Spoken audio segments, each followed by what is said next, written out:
పింఛం విప్పిన వెలిగి మల్లే తొలకరి జల్లుల మేఘం మల్లే అలజడి హృదయం మాడిన కూచిపోడి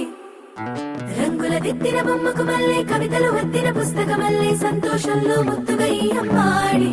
ఆరారు ఋతువుల అందం ఒకటిగా కలిపి వింతలు ఏడు పక్కకు జరిపే కొత్తగా పుంతలు తొక్కెను ఈ అరవిందం అమ్మమ్మో తాండవమాడే కృష్ణుడి నుండి వేణువ గానం తీయగ పండి రాధకు ప్రాణం ఉప్పొంగే ఆనందం.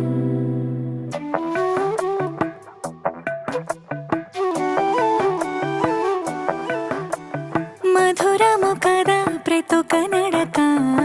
నీతో కలిసేలా తరగని కథ మనదే కనుక మనసు మురిసినిలా ఉసురే